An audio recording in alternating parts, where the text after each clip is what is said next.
This episode of Fuel for the Soul is powered by ASICS. Head over to asics.com and sign up for a one ASICS account. It's completely free, and when you sign up, you'll receive 10% off your first purchase. You'll also gain access to exclusive colorways on asics.com, free standard shipping, special birthday month discounts, and more.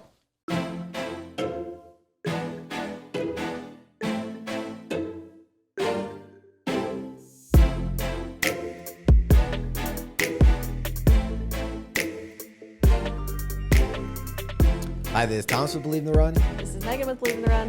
And this is Megan with Featherstone Nutrition. AKA Feathers. And you're listening to Fuel for the Soul, the podcast where we chat all things hydration and nutrition and how it affects performance. And today we are talking about spring marathon races and fueling properly for them. Yes, and I enjoyed the last podcast. The attire I was wearing so much that I'm going to wear it again today. Weird, me too. Yeah, same. Same. All right, we're doing a lot of traveling. We got a lot going on this spring. We've got our Boston Marathon, our London Marathon. I'm heading to Kenya, so we thought we'd... You'll be back from Kenya by the time this comes out. Yeah, but we thought we'd bucket another, Fuel for the Soul so that it would be there for the people. Yeah. We're doing extra. This is also one of my favorite episodes we do every year where we talk about spring marathons and fall marathons. So I'm excited to relive what's on course everywhere. Yeah. Ooh. But before we do, let's chat about our sponsor, Runway. We've been using, Thomas has really been using all their products. I use their collagen on occasion. Thomas uses the pre-workout and post-run protein. What are you using, Meg? I love their foundation product the most. I've tried the pre-workout. I haven't gotten into it yet just because I'm not a pre-workout girl, but I'll give it more of a whirl when I have actually harder workouts. I do like the protein powder. I like the chocolate one. I think it's a fun I'm all about fun that change life. Up. Yeah, yeah. Do you like the chocolate one best? I do. I think I really need to branch out. I'm lazy, so I just mix it with the water and get it down.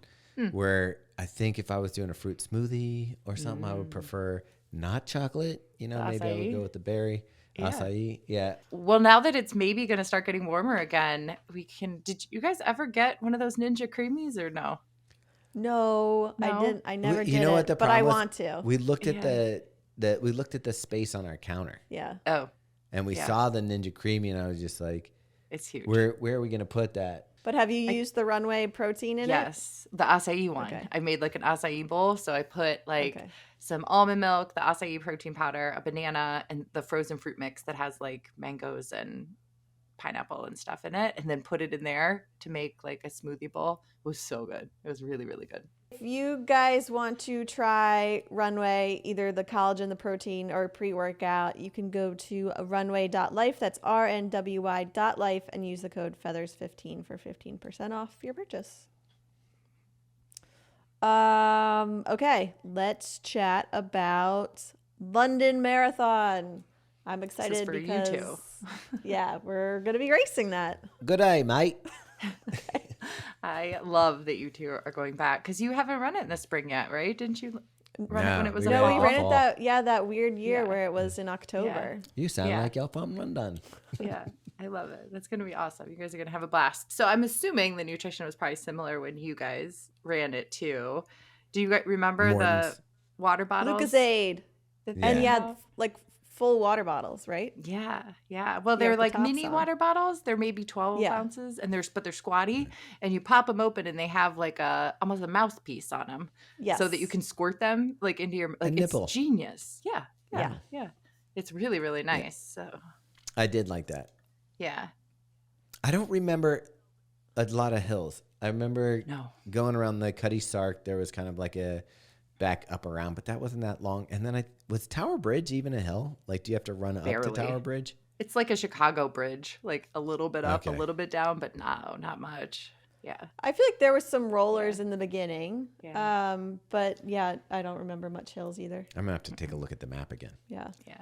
But it was a nice chilly fall day when we ran it. It was after the whole pandemic, so that's why they moved it to the fall that year.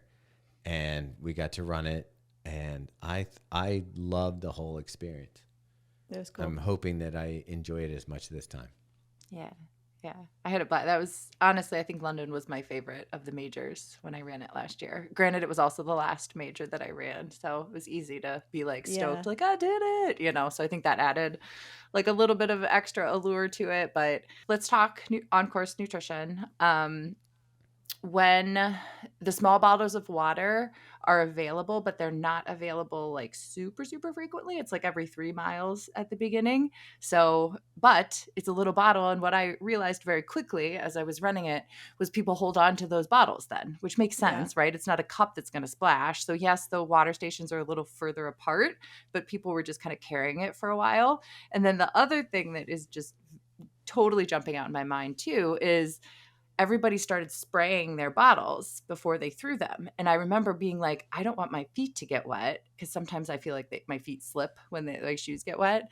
And I was like, why is everybody spraying this on the ground? And then all of a sudden it dawned on me, if you drop like a full water bottle, it's going to trip somebody. So people were draining them and squeezing them and throwing them to the side so that hopefully it was more like a flattened cup versus like a full water bottle that someone could really like trip and hurt themselves on. So that was a little bit of a learning curve for me. I was like, oh, okay, they're doing this to be like kind to the other runners so they don't trip anybody. And I'm here insulted that they're spraying water on my feet. So I thought that was kind of interesting. So watch out for the water bottles just in case there are some around you. No one's allowed to trip. And then they have Lucozade sports drinks on course, and those are only offered at 4 locations. So mile 7, 15, 21, and 23. So if you're somebody who needs the electrolytes from the course and you're used to like a US major marathon that has the Gatorade every single mile, they let you carry anything at London. So you can carry a handheld, a waist pack, a hydration pack with pockets, with a bladder. Like you can take whatever you want from a hydration standpoint. You can dress as the Big Ben. Yeah. You sure can. You can be in so many costume. costumes. So many costumes. Yeah. Yeah. And then there's Lucozade gels that are offered at mile 14 and 19. So that's the on-course nutrition. And then, like I said, you can pretty much carry anything you want with you while you're out there too. Are you going to bottle it? Yeah, I'm going to do what I typically do, which is carry a handheld, probably finish it in the first half or so, depending on how warm it is, and then toss it and then use the water bottles for the remainder. That's perfect. Yeah. How about you, T? I don't know. I'll have to think about it. I haven't really put my head around the whole thing. The other reason, and I've definitely said this before, but I would recommend carrying a handheld in the beginning is because of how crowded it is in the first like 8 to 10 miles and not having to veer off to the side and be kind of like fighting people to get a water bottle at that time is just so nice to just be able to keep running straight and have your water with you. Maybe I'll take one of the smaller ones. Yeah. Yeah. And also about the course, I have this vivid memory of one of the marathon majors overseas having these like long speed bumps. And remember I told you, Meg, I thought it was Berlin, and then we ran Berlin. I was like, it wasn't Berlin. So I'm wondering now if it was London. Do you guys remember that at all? Or was it Tokyo? Was it Tokyo? I don't recall. It's either Tokyo or London. About. Yeah. You're right, though. You remember? I like had to be really conscious of like pick your feet up higher for the next few steps. And I can't remember if it was London or Tokyo. Well, I'll confirm later next month. I believe when I ran London, and I felt pretty good the whole time, I think I used the Morton that time. Yeah, I will definitely be using Morton again. And hopefully this time I won't be running with COVID. Yeah. Oh, God, I forgot about that. I totally forgot. You didn't know, right? No, I just got a bloody nose at the beginning of the race and didn't understand what was happening. And I was like, I just don't feel that good. Well, I remember watching. The other person we were running with was throwing up in his finishing bag and carrying it around. There were some casualties that day. Went well. Very well. No, I remember tracking you, and I knew what you were aiming for, and you were never on that pace. But you held your pace, but it wasn't the pace I knew that you were fit for, so I thought something was up. But you did a really good job of holding that pace the whole time. Yeah, I couldn't even, it wasn't even possible. Like when I started running, I was like, I mean, this is as fast as today is going to be. Yeah. What's this bathroom note you have in here? The Just Can't Wait card? This was so good. There's a huge link when you're looking at their aid station, and you can apply for a card called a just can't wait card for people with bladder issues or some sort of diagnosed GI issue, so that you can either get this card on your phone or you can get a physical card if you're not going to run with your phone. And I'm assuming you get to skip the line if you need to use the bathroom. Isn't this wild? Like you can skip the line before the race or during the race? I don't know. Okay. It seems like both, all of the above. Yeah. I know Boston had it. I'm pretty sure that London had it, and this is the greatest thing for guys. They had the urinal fountains. So it's basically you don't have to wait for a as if you guys care anyway. Like there's always dudes just peeing everywhere. Well, I think that's the beauty of these things, that you will use these. Yeah. Like between doing that and using one of these, most of us will prefer to just go because it's super fast. You just walk up, stand, go, leave. So the nice thing about London is that, well, I guess it's not that early of a start, but I feel like it's earlier than some. It's 9:30 mass start, and then the pros start before that. And most people have to take the tube out to the start. Yeah. Like most people don't stay by the start. Yeah. So there is a little bit of a commute in the morning. So you'll probably have to eat twice beforehand, kind of like we talk about with some of the late start races. Like, again, 9:30 isn't crazy late, but by the time you're getting up, you're probably going to be up for at least 4 hours. So, plan to eat something in your hotel room and then eat something, on the tube or when you're waiting in the fields or wherever you have to wait beforehand. Were we on a tube or was that just a train? Isn't that, they just call it the tube? I think. Oh, I thought the tube was the underground. Oh, I was on something overground. Yeah, I think there's a train that goes out. So, and I thought it was a pleasant ride. It wasn't bad. Mm-hmm. Yeah, our logistics were a breeze. We just took one train over. A lot of people had to connect or swap or whatever, but we didn't even have that issue. I think the craziest thing is that there's 4 different start lines. Yes. And that part's a little crazy. I had to part ways with you and go to a different space, but yeah, that was crazy, but it works. Everybody came together. I never felt like it was all that crowded compared to some other races. I think Berlin and Boston and New York are way more crowded than the beginning of London was, which was kind of nice. Probably because they separate. Were you in a VIP or upfront corral though? Okay. Yeah. I was in the back of one. Okay. We had no special anything. So I was just in a pack of people, and it was crazy. I ran with Paul from New Balance, and we were weaving the whole first 10 miles. It was cool because it's a major. I ran into people I knew. So I was able, while I was waiting to race, one of the craziest things is, so we were with Paul from New Balance, Paul from ASICS, and Paul from New Balance, and I started together, and we never thought we'd see anyone else. And then because Paul was at a different start line, and then 6 or 7 miles in, we were all just running together. And I had 2 Pauls, and out of 50,000 people, what are the chances? It's I ran into Kafuzi, and then I ran into Matt Choi. Yeah, so we were all must have been starting in the same one. Yeah. So that's awesome. I ran into some people. It is crazy out of all those people, and you can find people Well, what did you run London in? 2:53, I think. Okay, so you had to wait almost 40 minutes. I did 3:30 something. So at least you got to sit in the sunshine. Yeah, I remember it was the sun had come out at the end, and I was just when you have that just feeling of exhaustion. And I was just, sitting there in the sunshine. It could have been 4 hours or 20 minutes, and I would have been I don't know that it matters. Sure. Yeah. I do, but a race like Boston, Meg can, because of the way that the waves were, Meg was able to, both of you guys, able to go back to the hotel, and shower get martinis, go back down to the finish line. So speaking of Boston, let's roll right into that one. Talk to us about nutrition on course. Yeah. So on course. What about recommends from the morning, because you've got that long bus ride and stuff? Yeah. Yeah. So every year I put out a similar social media graphic about eating twice before Boston because I think people really screw this up, especially first time Boston people. Because I don't know about you guys. I still remember how nervous I was the first time I ran Boston, the logistics. Like I'd only run local races that I had to drive an hour or two to. And then all of a sudden I'm in Boston, like going to Athlete Village, sitting there alone, So if somebody's in that bandwagon, like it gets a little nerve wracking. It's easy to forget what we need to do, especially if you're starting at like 10:30 or 11 in like the middle waves. That's lunchtime. So if we haven't strategically played with our nutrition in the morning, you're going to be hungry when the race starts. Like your body's going to want a meal, and that's like terrible for performance. So we need to be thinking, right? We need to eat at least twice, 2 hours before our race start and 4 hours before our race start. That first meal could be a breakfast. It could have more fiber, fat, protein, and then have your normal pre-race or pre-long run meal 2 hours ahead of time. Or I'm very boring. I eat the same thing 4 hours ahead and 2 hours ahead. So you could just know what works before a long run and just do that twice. So it kind of depends.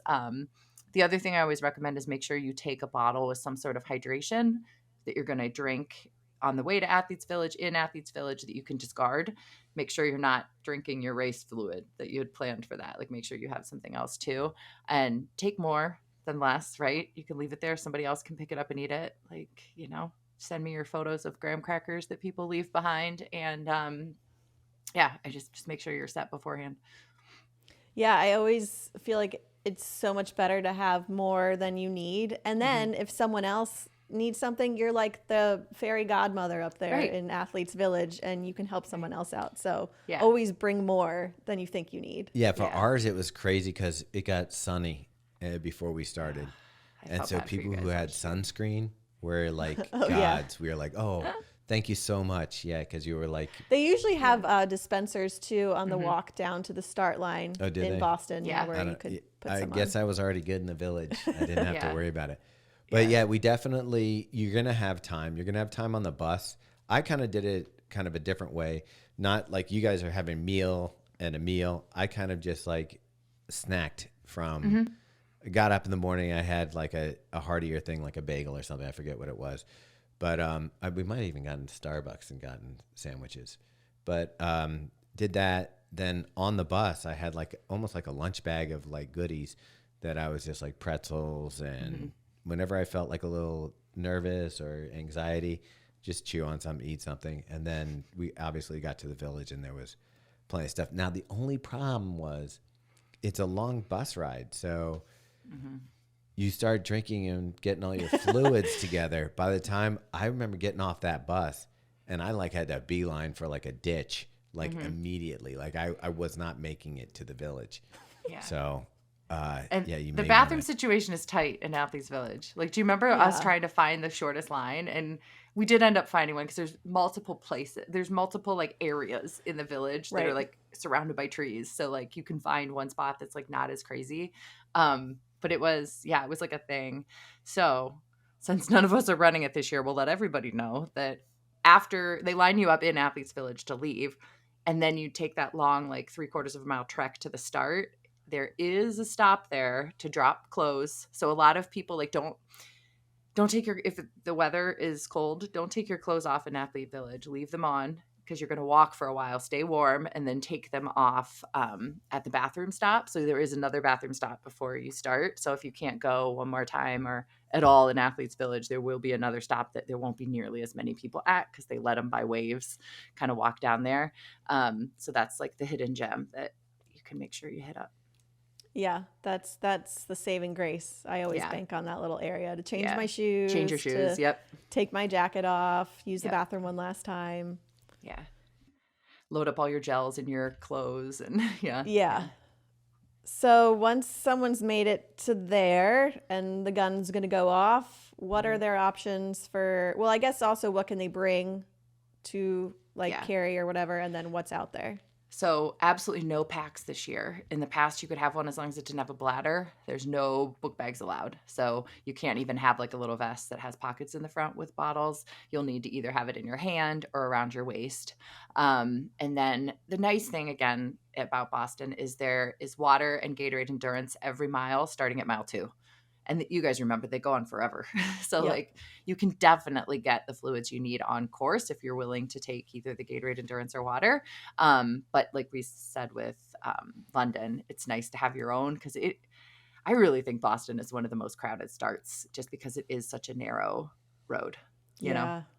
Especially if you started back where I started, it was like, there was no point in trying to like weave the crowd in the beginning. You just kind of have to be patient and wait and get out when you can. Yeah. It does open it up, but it doesn't open up till like 5 or 6 miles in. Till you're down the hill in that little town. Yeah. I agree. Oh, and then, so there's the drinks on course, but then Morton is the gel sponsor. Oh. So those are available, both the regular Morton and the calf, just the 100 though, not the big guys, at 11.8, 17, and 21.5. So hopefully I don't need to tell any of our listeners, we don't wait till 11.8 to fuel. We need to carry our own fuel if we're planning on using Morton's. The last time I ran it, I think I like started with 4 Mortons, and I grabbed 2 at the first depot and 2 at the second depot, so I didn't have to carry them all. But I did hear one year they ran out. So if you're towards the back, like, make sure you've got all your own, just in case. Hopefully they figured it out since then, but just in case, make sure you've got what you need.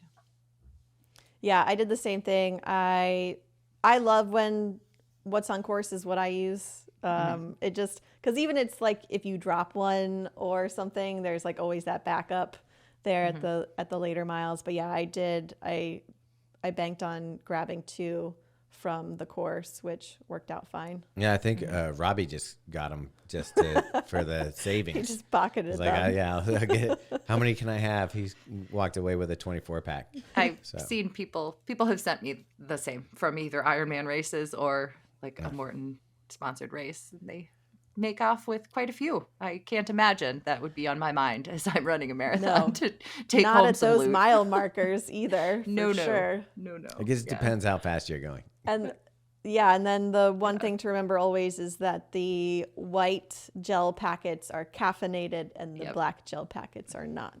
Mm-hmm.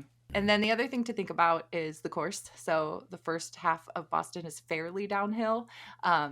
So don't go out too hot. And then the hills will start at like 15.5. So if we want to be really savvy, we could make sure that we're not timing our gel as we're climbing a Newton hill, because that's just going to increase our perceived exertion more. We're probably going to end up skipping the gel or not tolerating it as well. So there's a lovely downhill before the Newton hills start. So I often tell people, like, finagle your gels just a tiny bit so that you're taking one on that lovely downhill, so that that fuel will be in your system to kind of power you up those hills. And then you don't have to worry about having to take one in the middle. If for some reason you miss that transition, again, don't take a gel on an uphill. Wait till you're coming down one of the Newton hills. Take it then, because it'll just make it so much easier on your system and not spike your heart rate so much. I'm going to give you a little, when she says mostly downhill, it's a marathon. It doesn't feel downhill. No, she's just saying I know. There is some parts that feel downhill, but it's, you're good. Yeah, don't go out too fast, but No. Yeah. It's still not going to feel like it's easy. Yeah.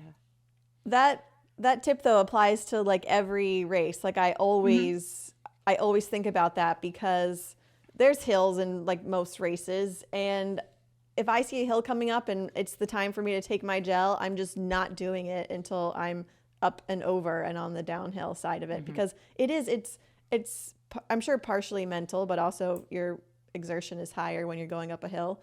But it feels so much easier to take a gel when you're going downhill and like everything's working with you versus against you, it feels like. Yeah. I don't want to have to think, like, if I could get something where I don't have to think about taking the gel, that I could maintain a steady drip of carbs. Well, a lot of people will use so Coros has a feature on your watch actually where you can set up a timing. So every 30 minutes it like dings and tells you to take your nutrition. I mean, that's as close as you can get to not thinking about it. I gotta open it and put it in my mouth.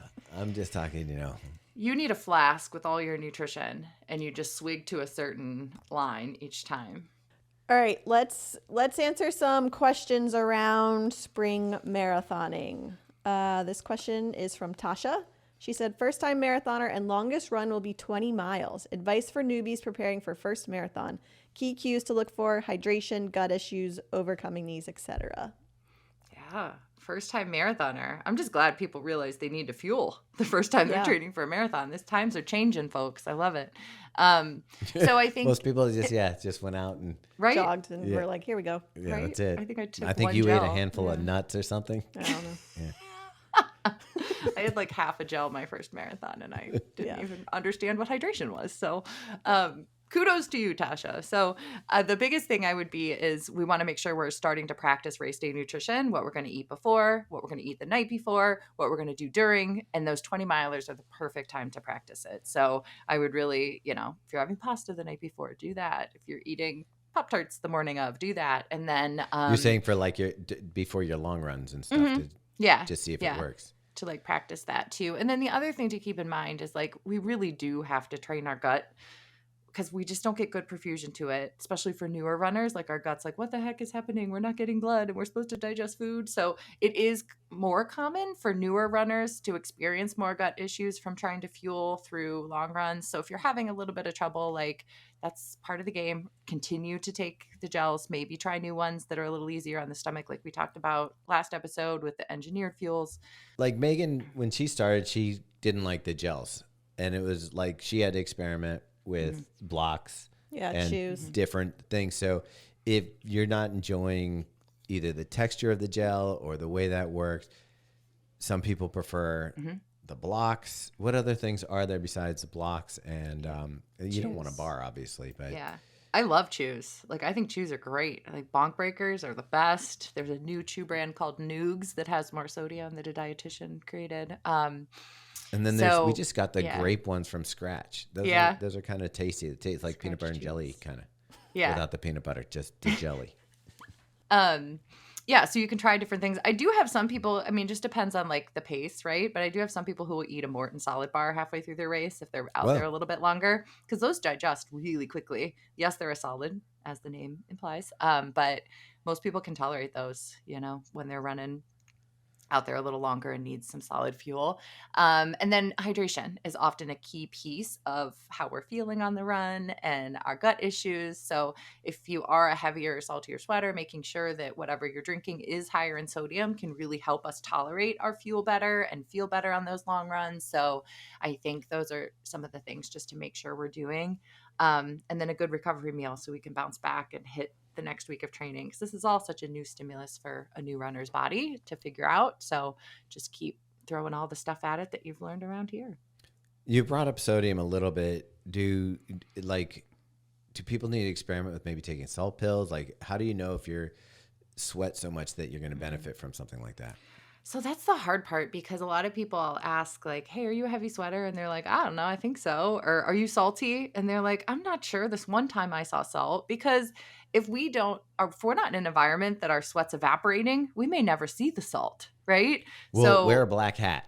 Yeah, but it still has to dry. Like sometimes I take my hat off before, if I happen not to wash it right away, maybe I notice, but sometimes it can be kind of hard to figure that out. So sometimes I'll say, like, if your sweat drips in your eyes and it stings, or if it tastes salty, that can kind of be a little bit of a key. And then too, if you feel like you're more sweaty than the people you're running with, you're a heavy sweater, just kind of looking around and seeing. I think heavy sweaters know who they are. I very rarely, it's people who are unsure that I'm like, you're probably not too crazy of a sweater, right? Like, I think we know. When someone bumps into you and they go, ew, that's a good sign. Yeah. Or like when we were on our hydration tour, oh, Megan, you do sweat a lot. I'm like, yeah, thank you for reminding me. My eyes are burning. Yeah. Well, also you guys were going places that, were hotter than average, like Tennessee and stuff. Yep. Oh, God. Austin was like, it feels like of 107. I was like, what is this life? Yeah. Yeah. Okay, let's answer a few more questions here. This is from Ashley. She said, how do you logistically take in such a high amount of carbs per hour when you are running so hard? It's hard. Practice. Yeah, it is hard. What's more important? If you can't get the gels down while you're running, say that you find it difficult to open the package, get it in, what's more important, keeping the pace, or maybe even walking through a water stop, taking your nutrition, and then picking up the pace and getting back at it? Yeah. Slowing down to take your nutrition is going to save you time in the end. Same thing with hydration on a warm day. Like, you're going to need that at the end. And if you decide, it's not worth it to slow down in the beginning to take it. You're going to feel it at the end, and you're going to have to slow down because you're not going to have adequate carbohydrates around to hold race pace. Because when we run out of our carb stores from carb loading and we're not taking adequate gels, we have to rely on almost solely fat for fuel, which we just can't hold the same intensity. So it's impossible to hold marathon pace if we run out of carbs. So it would be really important to slow down and take them if we want to be able to hold that pace the whole race.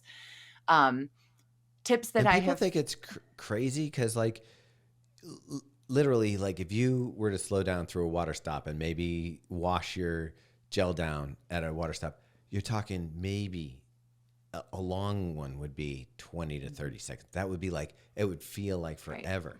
Usually it's like 5-10 seconds. You're getting the goo down, you're getting the water in, and then you're motoring back up. And if anything, you pick up the pace a little bit so that you can make up a couple seconds. Yeah.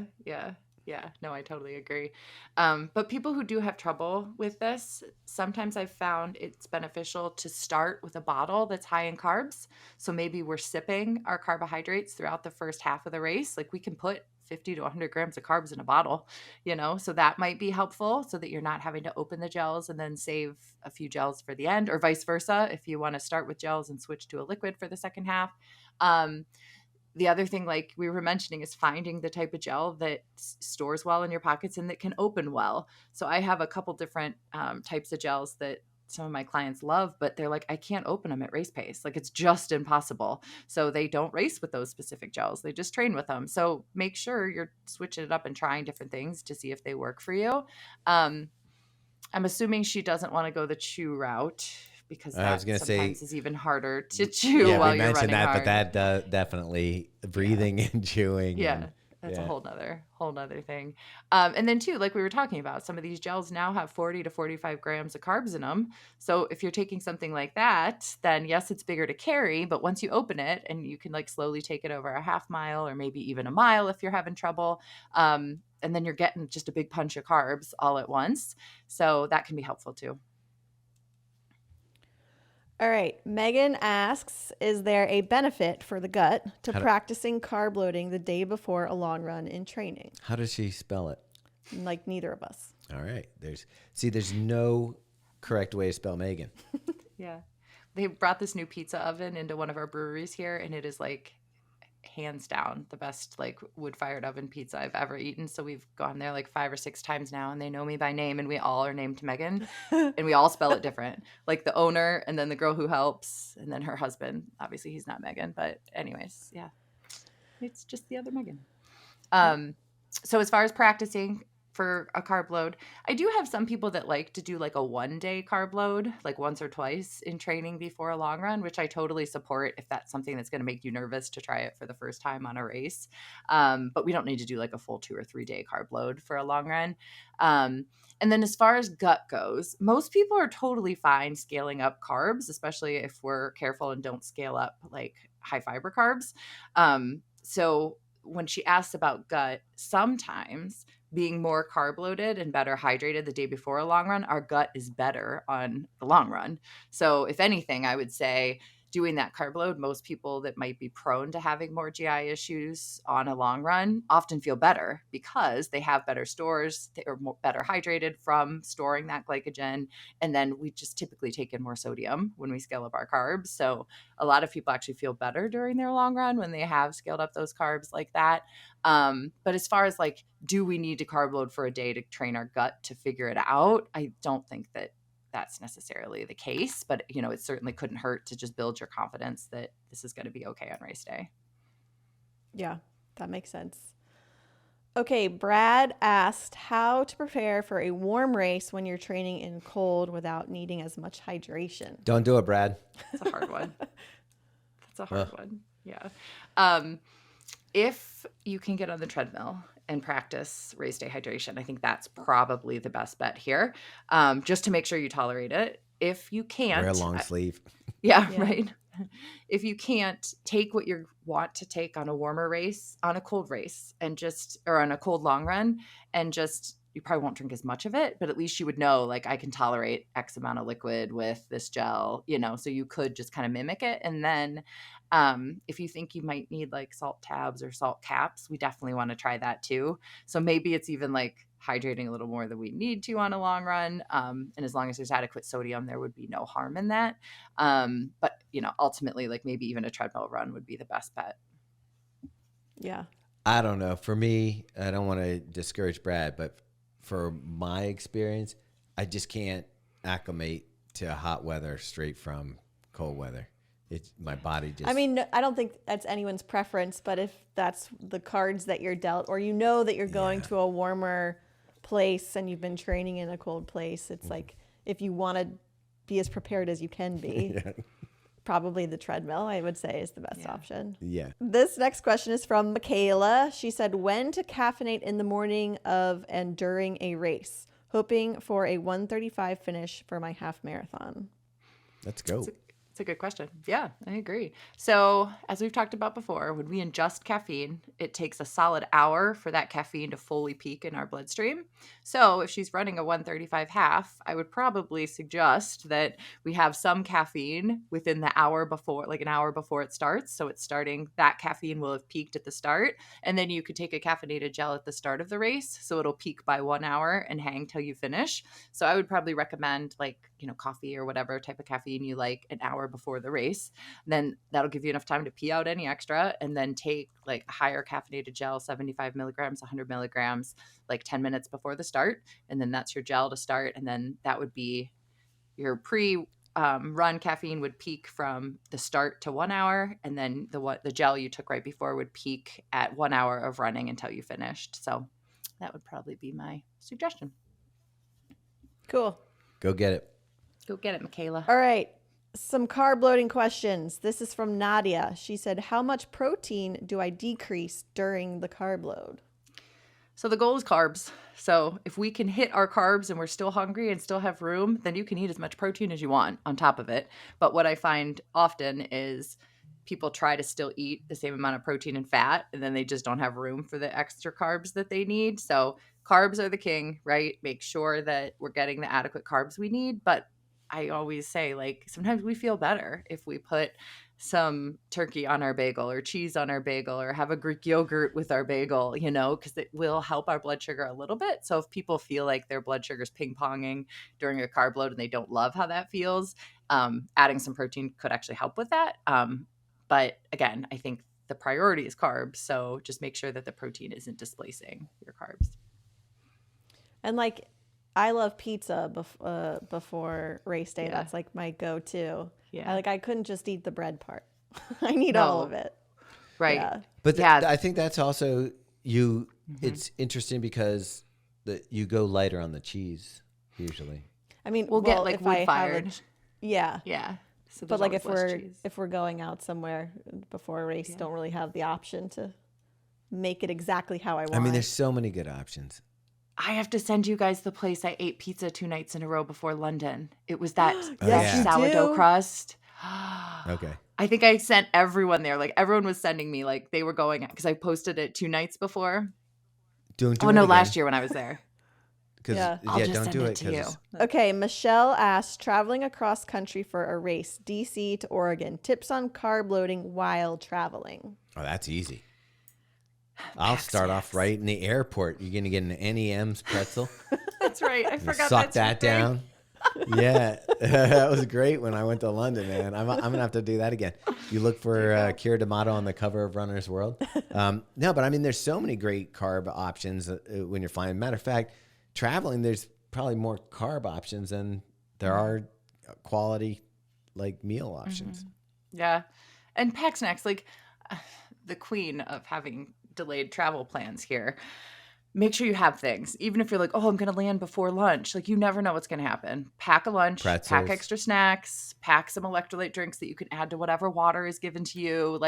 Overpack things you're going to need for travel nutrition because you don't want to get behind on travel days with the carb load. And sounds like Thomas is a king at this, but I do see people get behind carb loading when they're traveling just because there's so many other things to think about, especially if you have graham family crackers you're rounding up that you're taking. Absolutely. And then too, yeah, anything you can't live without before your race, if you're used to a certain flavor of Pop-Tarts or brand of graham crackers or bagels, like take it, right? Okay, Cindy asked, should you increase carbs even more if you are walking around a lot at expos and sightseeing? This is the thing about marathon weekends. I always am like, I'm going to be sitting in my hotel room and legs up, not doing anything. And every time I feel like I walk a million miles. Yeah, because you're in a new city. And it's like, and you guys probably walk more than I do, but like I don't live in a town that you walk places. And when you travel to these big races, like, it's walking cities, you know? So it's like just a different, type of thing. But I mean, technically, yes. Like if we go for a shakeout, we need to replace those carbs we just burnt, right? Or if we're walking around a lot, we definitely need more. I don't want people to worry excessively about that though, right? A carb load is enough, but if you can get a little extra or a little more, or like Thomas said, drink some juice at breakfast along with your pancakes or waffles, something like that would make perfect sense for that. And make sure too, when you're walking around sightseeing, going to the expo, you have snacks. I always make sure I have a bottle of water and a couple really high carb snacks in my pocket, just so that you can stay on top of it. Also, get off your feet. Yeah, that too. Save sightseeing after the marathon. You're going to see the whole city when you run through it. I know, but it's like it's hard though, like because I feel like it's like you go to get your bib and then you see someone and then like you just get all wrapped up. Well, especially for what we do, because we have events usually leading up to it, but we purposefully, when we're going to London, like we'll be real busy in Boston. And then London, we kind of shut things down a little bit more. Like we haven't promised to, we'll do something, we'll try to join in a shakeout run. Obviously, we're going to have to go to the expo to pick up stuff. But for the most part, try to stay calm the day before. And then if you have an extra day or something afterwards, that's when you mill about and go see Buckingham Palace and stuff. Yeah. I've always had to remind myself, we can come back to these fun places sometime and sightsee. Because when I was in Tokyo, I was like, oh my gosh, people are posting, they're seeing all these things. I haven't seen any of it. And I just had to be like, Megan, shut it down. You are here to race. You need to rest, see some things, get the gifts for your kids. But maybe someday you can come back and do all of that. I really do think it takes reminding yourself when you're going to a new city that you're actually here to run. So let's try to rest a little bit more. And like you said, maybe stay a few days late if you can, or afterwards to sightsee. Or decide that this isn't an A race for you. True. Very true. If you go to Tokyo and you're like, you know what? I want to run it for the experience. I want to see the city. I want to do all this stuff. Maybe it doesn't need to be a PR. And honestly, look, nobody's going to care. No one cares. So, okay, everyone who is everyone who is racing a spring marathon, wishing you the best of luck. Hopefully this was helpful, and hopefully we see you out there in London or Boston. By the time this comes out, we will know our schedule for Boston, right? So people can access that at that time. Yeah. Yes, that will be all out there. We have a lot of really fun, exciting stuff that hopefully you all can come see us. Awesome. All right. If you have a question that we haven't answered, you can send us an email at fuelforthesoulpodcast@gmail.com and we will answer it here on the show. I'm going to do it. Peas and carrots. Bye.